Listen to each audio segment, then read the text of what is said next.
Okay, today I'm going to be talking about möbius, or Morbius, if you're cool, inversion. Now, this is one of the most important theorems in number theory, and here's essentially what it says. Say we have two functions, f and g. Their inputs will be natural numbers, and the codomain will be the complex numbers. They're typically, in most cases, the codomain is naturals, but C is the most general, or more general, I should say. Now, we have is suppose g of n equals the sum over the divisors of n of f of d.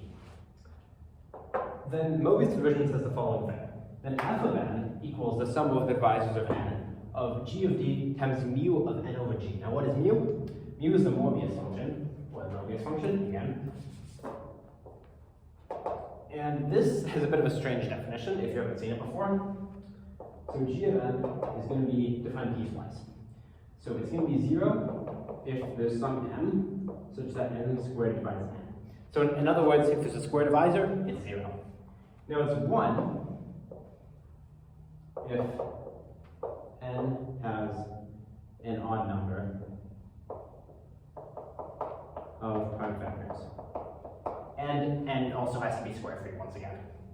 And it's even number of prime factors. And in this case, n has to be square free, so there can't be a square that divides it, like in the first case. And minus 1 if n is in fact an odd number of prime factors. Okay, this is the definition of the Möbius function. It's a very strange function, so I'm going to quickly calculate some of its values. So if we have n and mu of n,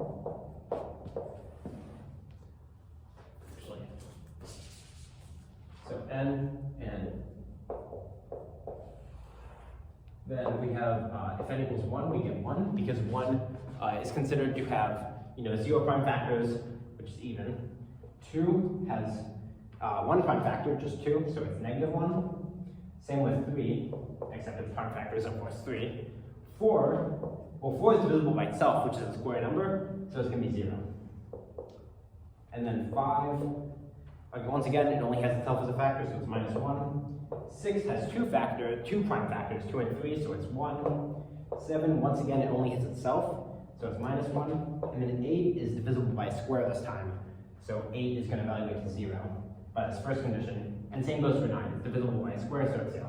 This is the Möbius function. As you can see, it's really erratic and kind of strange, but it turns out to be just a function necessary to sort of invert this sum in this manner. Now, how do we prove this? Well, we're going to use Dirichlet series. There's a couple more elementary ways, I'd say, to prove this, but those are kind of slow and tedious. I think this is a very elegant way to prove it.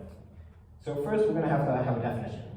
So f, capital F, of s equals the sum as n goes from 1 to infinity of f of n over n to the s. Now, this might ring some bells to the zeta function. In particular, if f of n equals 1, then capital F of s equals the zeta function, which is defining this. Sum of n equals 1 to infinity, 1 over n to the s. And these Dirichlet series are going to be the trick to proving Möbius inversion. And we're going to have to prove a quick lemma about Dirichlet series. And this is about the multiplication of Dirichlet series. So, suppose we want to multiply two Dirichlet series, f of s times g of s. Well, we can write this out as their sums. So we have the sum as n goes from 1 to infinity of lowercase f of n over n to the s times another sum as n goes from 1 to infinity of g of n over n to the s. Now, let's expand this out. So we have f of 1 over 1 to the s plus f of 2 over 2 to the s plus f of 3 over 3 to the s, and so on, times g of 1 over 1 to the s plus g of 2 over 2 to the s plus g of 3 over 3 to the s. Now, what happens if we multiply these? Well, we're going to expect by the distributive property that we're going to have something over 1 to the s, plus, and we're going to make this a little bigger, plus something over 2 to the s, plus something over 3 to the s. And so, now what are those somethings going to be? Well, for the case of 1, we can only multiply these two terms together to get a 1 in the denominator, right? So that's going to be f of 1 times g of 1. Okay, well now for 2, we can either multiply this term here by this term, or we can multiply this term by this term. So it's going to be us f of 1 g of 2 plus f of 2 g of 1. And for 3, it's a similar story. We can pick 1 and 3, or 1 and 3. 1 and 3 or 3 and 1, I guess. So that's f of 1 g of 1 plus g of 3 times f of 1 g of 1. F of 3 g of 1, sorry about that.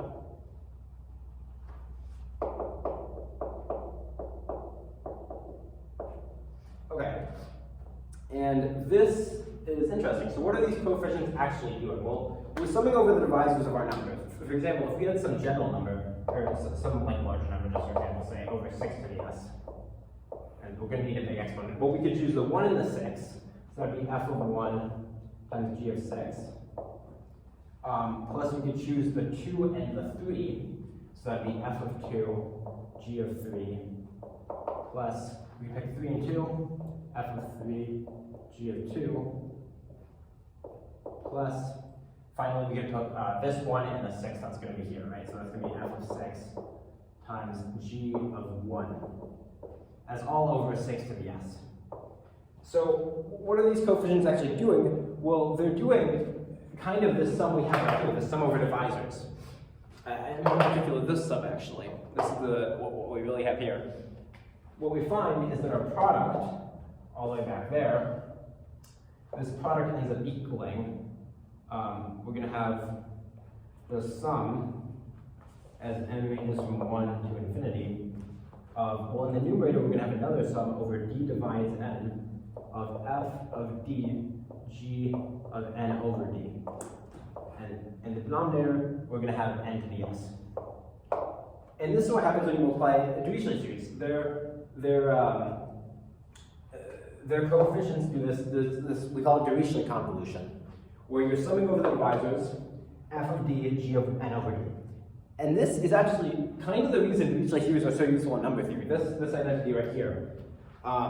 There are a couple other reasons, but this is a very fundamental one. And now that we've proven this lemma, we can move on to using it to prove möbius inversion. Okay. To recap, we've defined the möbius function, and we've also proved this lemma about Dirichlet series and multiplying them. And now we're going to move on to a topic that seems unrelated, but I promise you it isn't, and that's the reciprocal of the Riemann zeta function. What is it?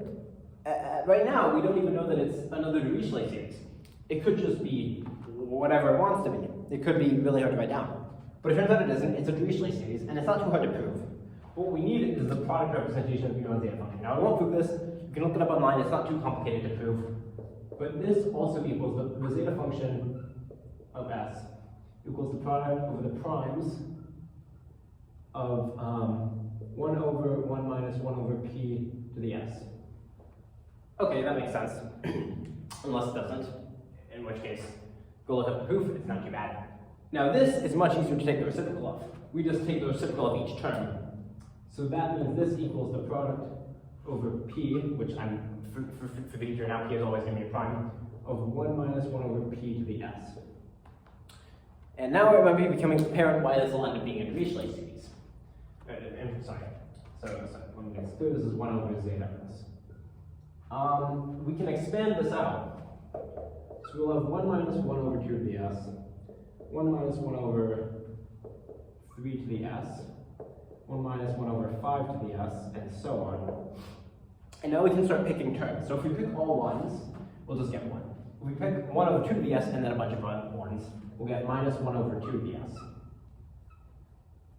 If we pick 1 over 3 to the s and a bunch of 1s, we get minus 1 over 3 to the s. Same goes for 1 over 5 to the s. Now notice how we skipped 1 over 4 to the s. It's because we can never get 4 in the denominator because there's only one factor of 2. So what we already noticed is that we're skipping square-free numbers, which should remind you of a certain function. And not only that, say we pick, 2 and 3.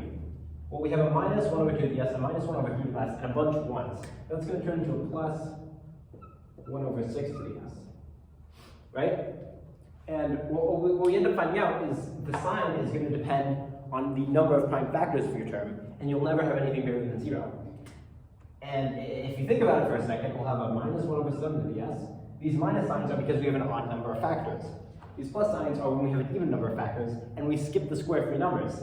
This is actually, sum from n equals 1 to infinity, the Möbius function of n over n to the s. And this, I think, it's honestly amazing. I think the fact that the Möbius function just shows up out of nowhere, first of all, the fact that reciprocating the zeta function even gives you a dirichlet series is shocking, and the fact that it's the Möbius function is even cooler. Okay, so now we understand our Möbius function in terms of dirichlet series, in terms of 1 over zeta of s. And we also understand our convolution operator right here in terms of the dirichlet series. And this is actually going to be enough to prove Möbius inversion. In fact, it almost becomes really easy with these two theorems, which I think is really cool. So what we're going to do is we're going to define f of s equal to g of s times zeta of s. Now I'm going to say this is going to be the same as this statement, except I swap my f's and g's. Oops. This is equivalent to this statement here. Now we can do that by applying this theorem.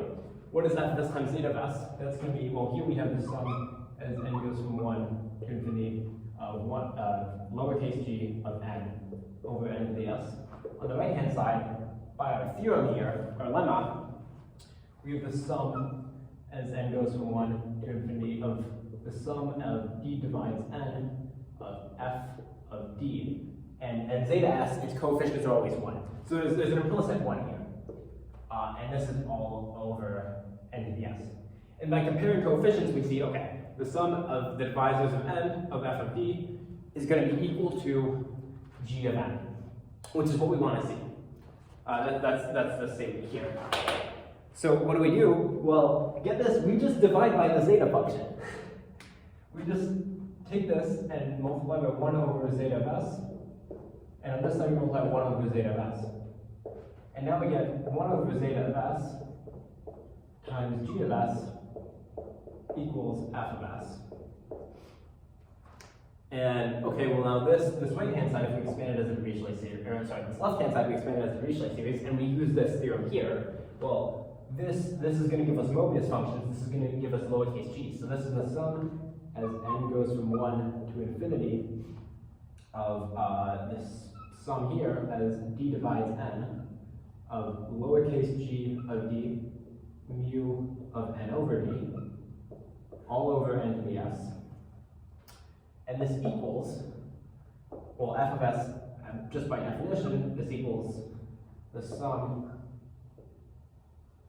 as n goes from 1 to infinity of lowercase f of n over n to the s.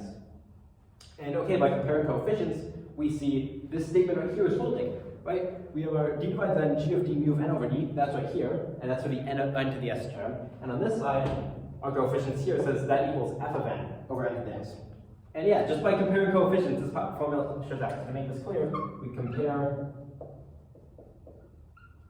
coefficients, and that tells us that the sum as d divides n of g of d mu of n over d equals f of n. And that's the proof. That is Möbius inversion. Now, before I finish, I just wanted to talk about the usefulness of this theorem. This pops up everywhere. It's especially useful in contest math, because now every time you see something like this, you can immediately invert it and see if you get anything useful out of it, which is nice. It's also just useful in math in general. It turns out the Möbius function pops up everywhere. It's very useful. And this theorem especially, this right here, this 1 over zeta of s equals this dirichlet series with mu's is also very important. Okay, so that's Möbius inversion. Thanks for watching.